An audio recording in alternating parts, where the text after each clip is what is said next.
Bonjour, alors une nouvelle vidéo, je vais faire la mise au point là, voilà, j'espère que ça sera assez net. Une nouvelle vidéo, on va tester la pointe que j'ai fabriquée.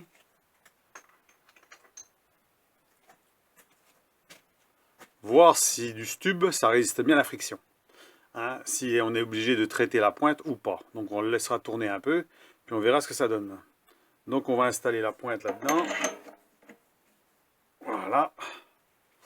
Et on va installer un morceau d'acier de l'autre côté. Alors on prendra de l'acier, ce sera de l'acier doux. Je pense que c'est de l'acier doux ça. Ou l'acier mi-dur. Que j'utilise quand même, ouais. Si ça slim quand même. Je ne sais pas si c'est doux ou mi-dur. Alors j'utilise beaucoup de C45, C48 comme vous le savez.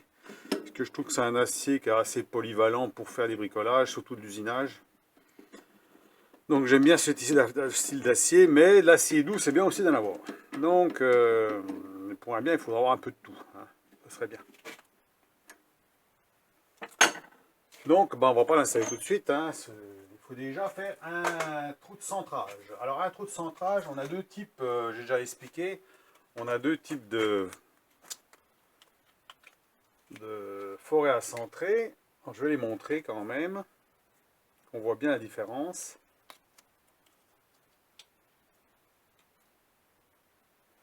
Alors, ce type-là, on va mettre les mises au point.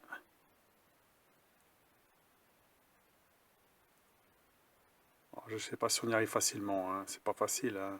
Voilà. Voilà, ça c'est le style de forêt à centrer qu'on trouve régulièrement. Ça veut dire qu'on a une pointe de 3 mm, 4 mm et on a un décrochement, puis après ça fait 60 degrés. Donc là, ça c'est bien quand on veut par exemple percer derrière, par exemple à la limite. Mais il y a mieux. Hein, et ça c'est surtout ce genre de forêt à centrer là qui sont arrondies. Et ça c'est surtout à utiliser quand on utilise une pointe, justement une contrepointe. Pour éviter l'usure qu'il pourrait y avoir à cet endroit-là. Parce que ici, ça va vous faire une arête vive à l'intérieur du matériau, alors que là, il n'y aura pas d'arête vive. On aura un arrondi, hein, un congé intérieur. Ce qui fait que ça, c'est bien quand on fait, par exemple, des pointes entre pointes, par exemple, entre pointes, ou qu'on veut mettre une une contrepointe. Quand on a une pièce longue, par exemple, c'est bien d'avoir un foyer à centrer comme ça. Alors, je donne la marque quand même, hein, c'est Isar. Hein. Bon, ça, c'est la super marque. Hein. C'est des forêts haut de gamme. Hein. Donc, ça, c'est increvable. Hein. Donc, voilà. Si vous voulez acheter cette marque-là en forêt à centrer, c'est parfait, hein, ça tiendra bien le coup. Hein. Contrairement à des forêts qu'on achète, celui-là il est quand même bon aussi. Certains ben, ils tiennent pas. Hein. Donc ça, on peut dire que ça tient le coup. Voilà. Donc on va faire un petit trou de centrage. On va essayer de ne pas faire une vidéo d'une heure. Hein, bon, on va quand même laisser tourner quand même pour voir si ça tient le coup ou pas. Parce que bon, c'est la curiosité. Hein, est-ce que ça vaut le coup ou pas de tremper les pièces au bout quand on utilise de l'acier dur. C'est sûr que ce serait mieux. Voilà. C'est toujours mieux, c'est sûr, il n'y a pas de problème. Donc, eh ben, on va percer. Alors, je ne sais pas si on voit bien, là, on va peut-être se mettre un peu plus près au-dessus, comme ça. Voilà, on va faire la mise au point, ici, là. Voilà, comme ça, on voit bien. Un petit coup de... On met toujours un petit coup de lubrifiant toujours dessus. Hein. Bon, il faut quand même préserver au maximum. Hein. Vitesse de rotation, on va mettre 1000 tours, un petit peu moins de 1000 tours. On va mettre 600 et quelques tours. Le four à centrer est assez gros. Et dès qu'on amorce la pointe, si vous voulez, la pointe quand on arrive à les 60 degrés, il faut quand même que... Voilà, ça c'est... J'ai mis la vitesse, hein, donc on est bon. Toujours tourner un petit coup à la main avant, hein, comme ça on est sûr que ça ne bouge pas. Et on va vérifier quand même si tout est bien serré avant, hein, que je ne fasse pas de conneries, que je ne prenne pas dans la figure. Voilà. Lunettes de protection. Alors, je ne sais plus où. Tout le temps en train de les chercher. Les lunettes de protection, il faudra en avoir 4 paires, 4-5 paires, parce qu'on est toujours en train de les chercher, on les pose à droite, on les pose à gauche. Surtout quand vous avez plusieurs postes de travail, il faudra avoir une paire par poste de travail. Ce serait bien, comme ça éviterait de chercher. Donc, eh ben, on va percer.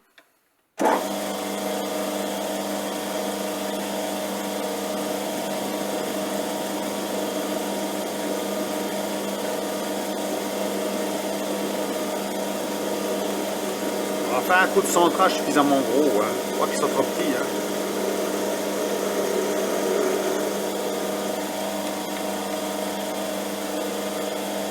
Voilà, il est suffisant.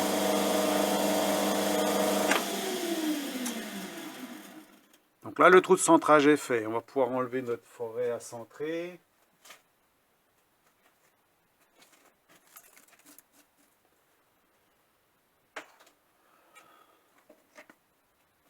Ranger. Toujours ranger dans les boîtes. Comme ça ne traîne pas. Voilà. Ensuite, on va mettre de la graisse dedans. Voilà, ça, il faut graisser. Hein. Voilà. Un coup de graisse. Maintenant, on met notre boîte à centrer en place et on va laisser tourner pour voir ce que ça donne.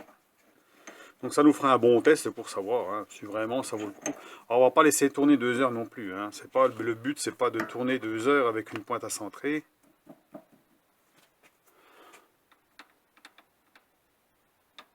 Voilà, on maintient, c'est tout. Hein. On va pas, voilà, le principal, c'est qu'on soit en maintien et pas trop en pression. Hein. On n'est pas là pour, il n'y a pas un système de ressort à l'intérieur là qui permet de forcer. Ça existe aussi. On peut faire un système avec un ressort, par exemple, qui permet de maintenir une pression constante. Mais là, il faudra avoir un ressort très balèze. Hein. Hein, peut-être un ressort de soupape, par exemple, pourrait faire l'affaire et en fabriquer un avec un ressort de soupape. Ce qui fait qu'on est assez costaud quand même, qu'on puisse maintenir une pression constante au bout.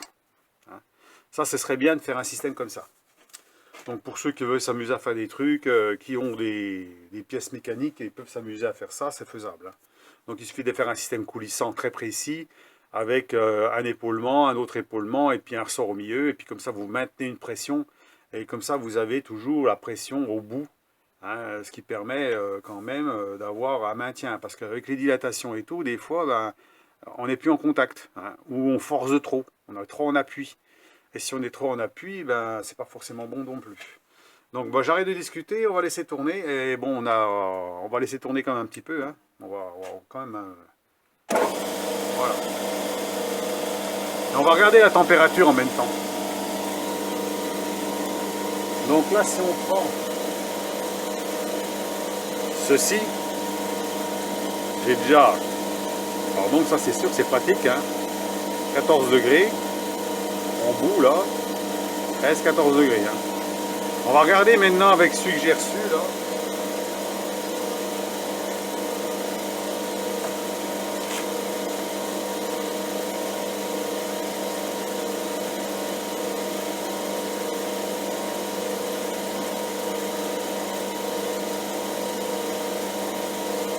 On va regarder avec celui-ci hein, pour voir.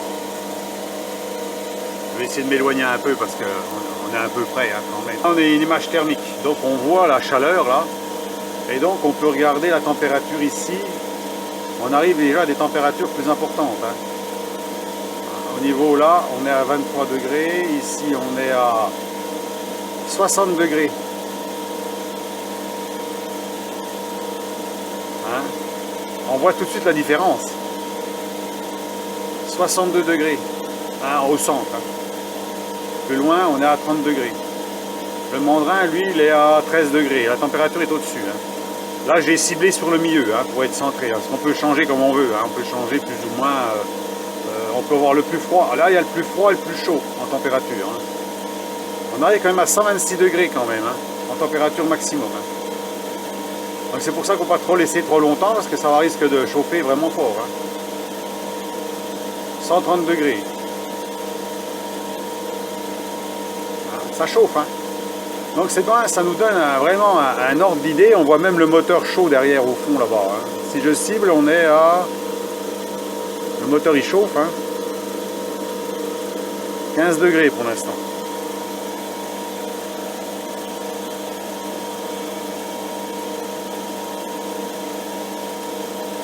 « 133 degrés, ça monte quand même en température. Hein. Alors on n'est pas obligé, on va arrêter, on n'est pas obligé de laisser tourner trop longtemps, on va regarder dans quel état c'est, hein, pour voir si ça a abîmé ou pas. Voilà. Sinon il faut remettre de la graisse et puis ainsi de suite. Hein. Là on est bientôt à 134 degrés. Hein.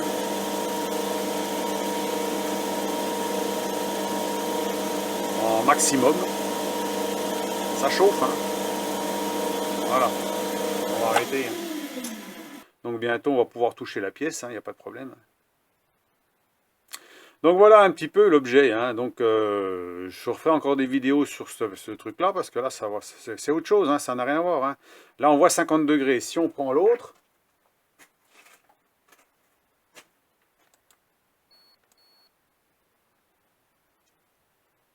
« 16 degrés. 16 degrés. Ouais, il ne peut pas prendre une petite, vraiment une petite surface. Il est obligé de prendre une grande, une surface plus grande, hein. C'est une zone en fait. Ça, c'est pour une zone.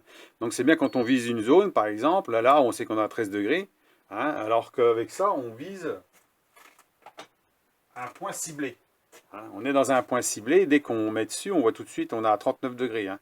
Donc là, moi, je suis un peu plus, c'est un peu plus cohérent, hein. Là, si on se met vraiment en poil dessus, là, on est à, sur le centre, 18, 17... 27 degrés, 37 degrés au maximum. Donc il y a un point à 37 degrés, hein. Donc là, ça va commencer à être moins chaud. Ouais, là, ça va. Ouais, c'est bon. Donc là, c'est bon. On sent que c'est chaud, mais c'est pas trop chaud. Donc c'est bon, on sent que quand même la température a monté. Donc là, on voit bien tout de suite que la température, elle a tout de suite changé. On a 34 degrés ici, je sais pas si on voit bien, hein. 34 degrés et 33 degrés, ça descend. La température descend vite quand même, hein. Ici, c'est la température du centre, hein, toujours, hein, celle du centre. Et puis là, alors il y a plusieurs configurations, hein, il y a des couleurs différentes, il y a plein de trucs là-dedans, mais assez facile quand même assez facile quand même à manipuler, parce qu'il y a un mode d'emploi, c'est en anglais puis en chinois. Moi, j'ai eu vite fait, il y a même un éclairage ici, si on veut. On appuie sur le bouton là, il y a un éclairage. Bouton stop, retour. On peut enregistrer l'image ou prendre une photo, hein. Si on veut prendre une photo, on se met comme ça, par exemple. On appuie. Voilà, on veut enregistrer la photo, on met OK, et on a la photo. Et les photos, si on veut les voir, ben, elles sont là. Voilà, toutes les photos. J'ai les photos de ma femme, là. Elle ne voulait pas montrer sa tête parce qu'elle croyait qu'on allait la voir. Mais en fait, non, on ne la voit pas, hein. C'est une image thermique, hein. Là, on voit mes escaliers, on voit, voilà. Donc, la photo, elle est là. Donc, si on veut la voir, on met OK, et on voit la photo. Voilà, ça, c'est la photo figée. Donc, voilà. Donc on va couper ça, donc on refera une petite vidéo là-dessus pour expliquer un peu mieux, hein, le truc, mais bon, c'est vraiment un beau petit truc, hein. Voilà. Donc là, le but de la vidéo, ce n'était pas de faire une vidéo sur le système, sur la caméra thermique, mais plutôt sur la pointe, parce qu'elle a résisté à plus de 140 degrés. On va voir.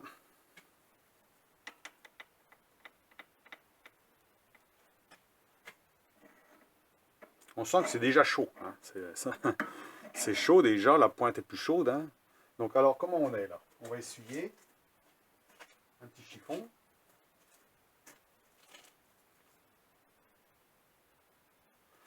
Voilà, qu'est-ce que ça donne? Donc il y a un tout petit trait léger là. Bon, bah rien de bien particulier, hein. On va essayer de frotter un petit coup pour voir si ça s'en va. On va prendre un petit peu de toile. Juste la petite toile comme ça, la toile verte là, hein. Voilà, pour voir si ça veut bien partir. Alors je vous dis, c'est pas fait pour maintenir pendant 2 heures, hein, parce qu'on a vu que la température montait vite, hein. Donc voilà, hein. Donc eh ben, la pointe a bien résisté, on n'a pas de rainure, on n'a rien du tout, hein. Donc c'est bon, hein.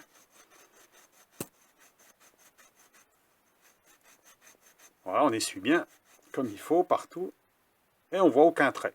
La pointe est parfaite. Donc voilà, hein. Donc à la limite, il n'y a pas besoin de tremper. Alors, pour ceux qui seraient intéressés par le trempage, hein, bon, il faut mieux avoir un chalumeau quand même. Le mieux, c'est un chalumeau oxyacétylène quand on fait ça, parce qu'il faut chauffer assez fort et assez rapidement. Ça veut dire qu'on va chauffer la pointe, juste le bout ici, hein, à peu près le bout. Donc, uniformément, pas trop près, parce que le dard, si on approche trop près, on peut faire fondre, hein, on peut faire fondre, il y a quand même plus de 3000 degrés. Donc, on essaie d'être homogène et pas trop toucher la pointe au départ. Parce que si on approche trop la pointe va risquer de fondre avant de chauffer le reste comme il faut. Donc, on maintient la chaleur pour arriver à faire rougir comme il faut, sans blanchir, hein. Il faut avoir un rouge qui commence à devenir un peu plus clair, hein, moi, c'est comme ça que je fais, sans être trop blanc. Parce qu'à ce moment-là, vous allez avoir comme un effet de forge. Ça veut dire que vous allez avoir une écaille autour d'une croûte qui va se décoller dessus. C'est pas le but, hein. Le but, c'est de chauffer et de tremper, c'est tout. Donc ensuite, eh ben, quand vous arrivez à ce point-là, vous prenez dans une huile. Hein, moi, je prends de l'huile d'olive. Hein, voilà, j'ai une huile d'olive qui est un peu vieille, je l'utilise pour ça.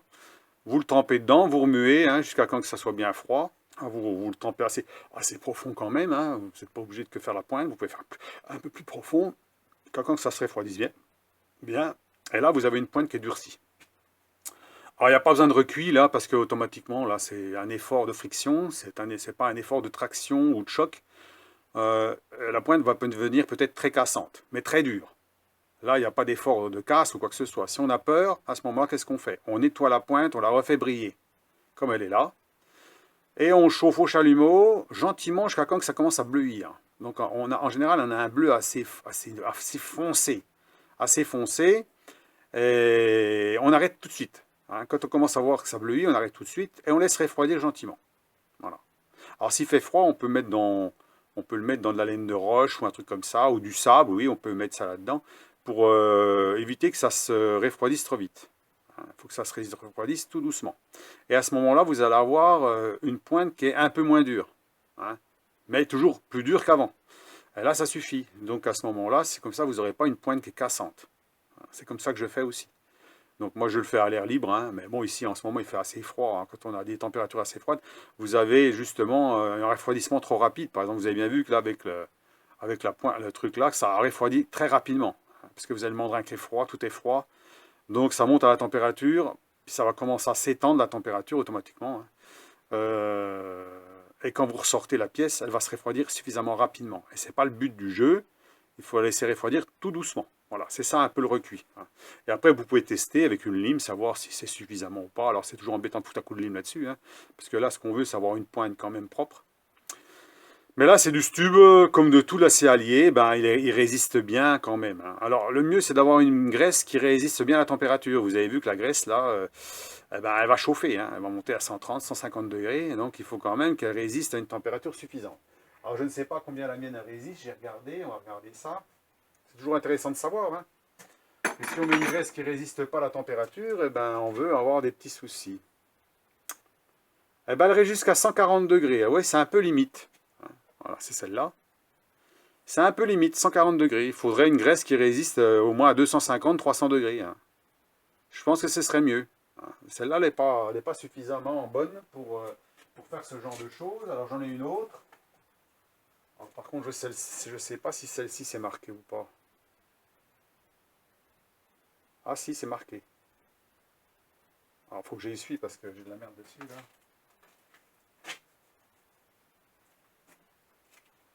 Celle-ci, c'est de la Belleville. Elle résiste jusqu'à 200 degrés. Donc c'est déjà mieux. Et je suis sûr qu'il y en a qui résistent encore plus. Alors vous avez de la graisse. Alors j'ai une autre graisse encore. Oui, c'est pour ça que c'est intéressant de savoir quand on fait comme ça. Il y a la graisse aussi, c'est important. Et celle-là, c'est vraiment de la haute température jusqu'à plus 1500 degrés. Ça, c'est de la graisse à céramique. Et j'ai même de la graisse au cuivre. Donc celle-ci serait bien adaptée, par exemple, pour faire ce genre de truc. Voilà. C'est comme ça. Donc tant que la graisse, elle graisse, c'est qu'à de dire, ben, il n'y aura pas d'usure. Hein. Dès qu'elle va chauffer puis elle va s'évaporer, ben, forcément, elle va finir par fumer. Hein. Ben, c'est mort. Après, c'est là que vous allez avoir grippage et puis à ce moment-là, on va abîmer. Là, on n'est pas monté trop haut. On est monté à 140 degrés, je crois. Donc la graisse, allait bien. Donc il faudrait plutôt une graisse à 1500 degrés comme ça.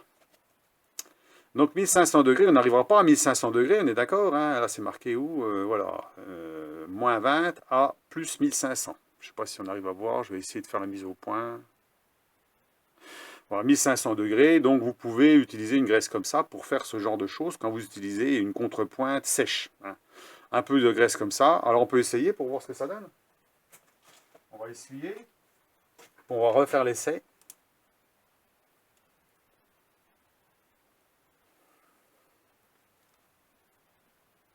Donc il n'y a pas que la trempe, hein. Il faut bien penser que ben, la graisse c'est important.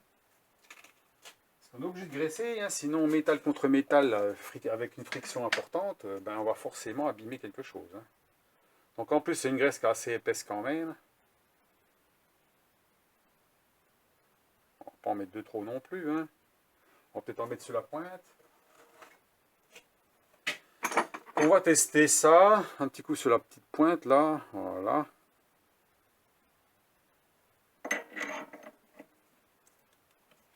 Donc n'importe quelle graisse n'est pas adaptée. Il y a même des graisses qui supportent moins la chaleur que 150 degrés. Hein. Donc attention. Hein.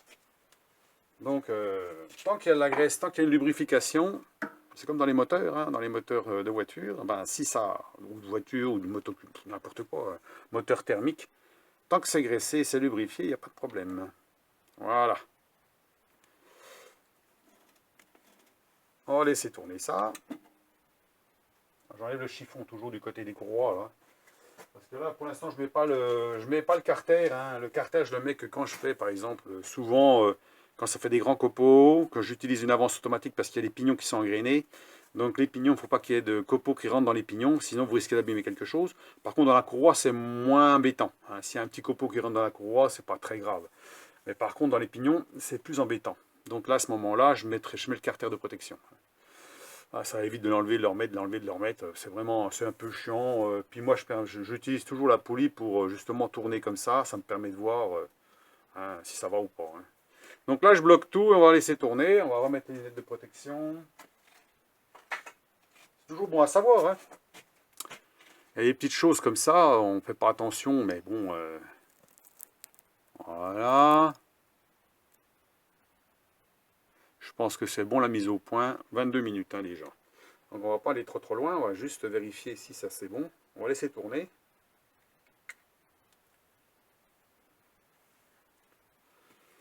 Allons-y.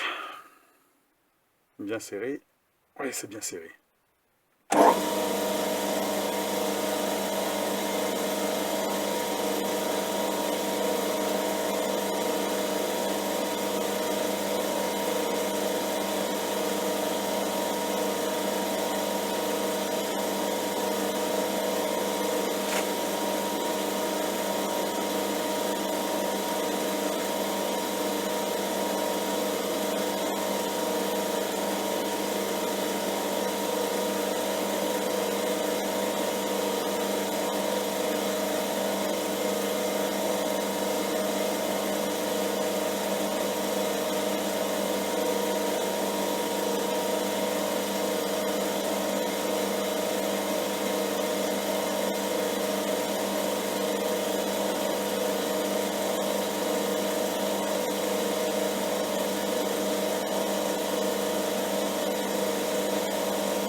Et là, ça chauffe moins. Hein.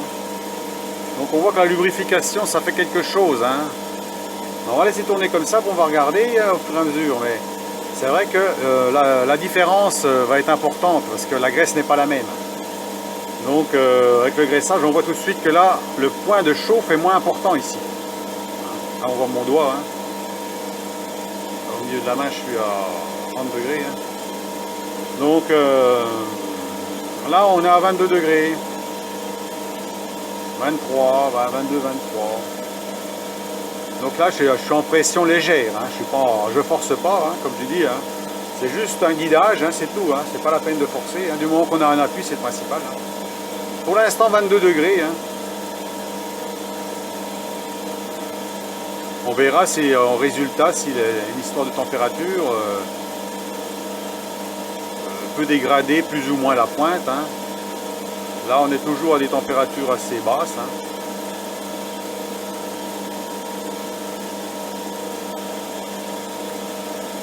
Je regarde de l'autre côté s'il y a des points chauds. La courroie est là. Le moteur 19 degrés pour l'instant. Le roulement est là. On voit le roulement qui chauffe derrière. Le roulement est à 18 degrés. Ouais, ça chauffe pas beaucoup. Hein.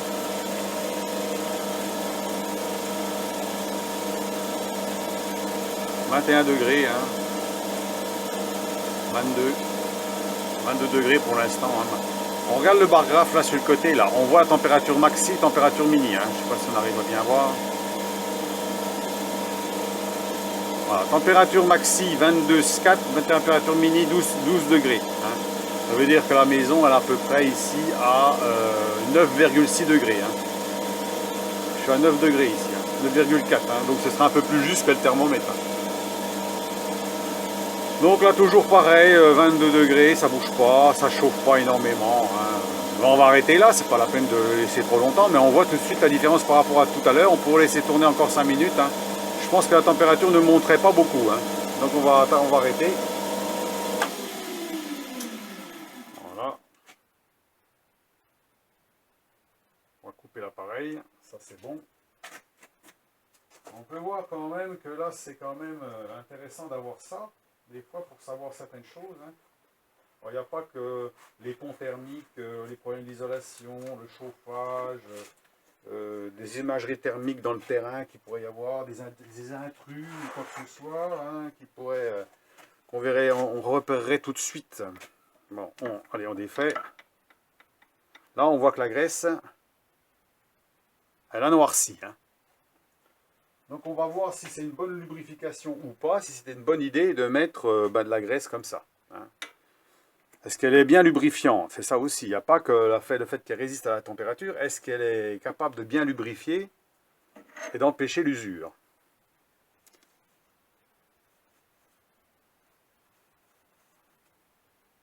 Alors, on a toute petite merde comme tout à l'heure qu'on va essuyer.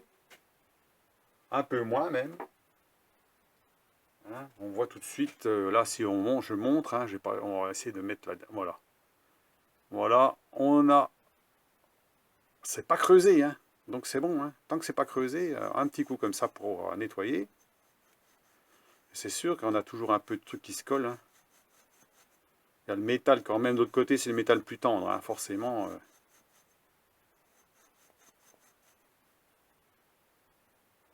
Eh bien rien du tout.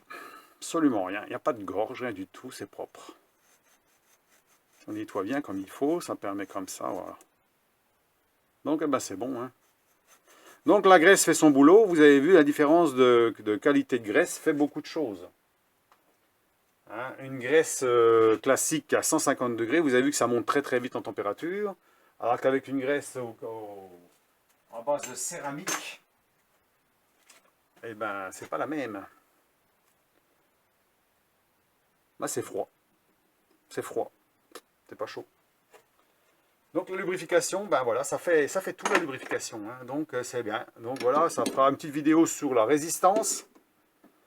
La vidéo aussi un peu sur les images thermiques, ce qui est toujours intéressant. Alors, on va regarder dedans pour voir comment c'est. J'arrive à essuyer comme il faut l'intérieur. Hein.